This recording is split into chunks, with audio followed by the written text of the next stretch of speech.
এইখান থেকে আমার সামনে যারা বসে আছেন, এর মধ্যে থেকে মুরব্বী যারা বসে আছেন, ওমরা বা হজ করতে গিয়েছেন, এরকম একজন হাত তুলেন। ওমরা বা হজ করে আসছেন, একজন মুরব্বী মানুষ, ওই যে লাল টুপি পরে বসে আছে, রুমন নিয়ে আসো তো ওনাকে।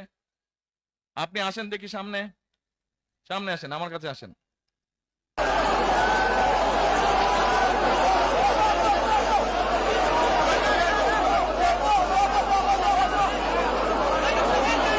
চশমা খুলছে, চশমা খুলছে।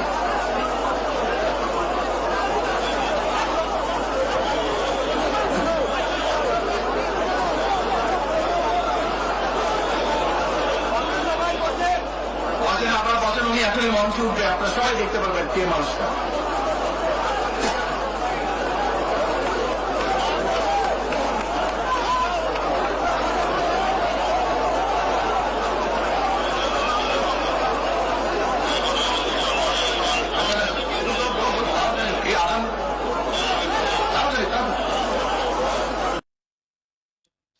কি নাম আপনার? এটিএম হেলাল। ওই এইদিকে বলেন। এটিএম হেলাল।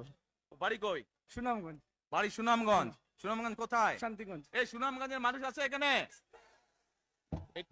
এই লোক আপনাদের মানুষ? আচ্ছা, এখন বলেন, কবে গেছিলেন আপনি? হজ না উমরায় গেছিলেন? উমরাতে গেছি 16তে, হজে গেছি 17তে। উমরাতে গেছেন 16তে, হজে গেছেন 17। এখন আমাকে বলেন, আপনি তো উমরা হজ করে আসছেন, যে মাইকের সামনে দাঁড়ান। আপনি কাবা শরীফে গেছেন? জি। কাবা শরীফের মালিক কে? আল্লাহ। জোরে বলেন। আল্লাহ। কাবা শরীফের মালিক কে? আল্লাহ। আল্লাহ। আমরা মুসলমান সবাই, এই দিন দুনিয়ার আমরা যে এই পৃথিবী দেখি, এই পৃথিবীর মালিক কে? আল্লাহ। এই সূর্য নক্ষত্র যা দেখি তার মালিক কে? আল্লাহ। বেহেশতের মালিক কে? আল্লাহ। দোজখের মালিক কে? আল্লাহ। আচ্ছা, দাঁড়ান, এবার আপনি বসেন এখানে। আপনারা সকলেই সাক্ষী দিলেন, দোজখের মালিক আল্লাহ, বেহেশতের মালিক আল্লাহ, এই পৃথিবীর মালিক আল্লাহ, কাবার মালিক আল্লাহ। আরে ভাই, যেটার মালিক আল্লাহ, সেটা কি অন্য কেউ দেওয়ার ক্ষমতা রাখে? রাখে না। তাহলে কি দাঁড়ালো? নির্বাচনের আগেই একটি দল এই দিব ওই দিব বলছে, টিকিট দিব বলছে না? যেটার মালিক মানুষ না, সেইটার কথা যদি সে বলে, এক শিরকি করা হচ্ছে, হচ্ছে না? যার মালিক আল্লাহ, যার অধিকার শুধু আল্লাহর একমাত্র, সবকিছুর অধিকার উপরে আল্লাহর অধিকার।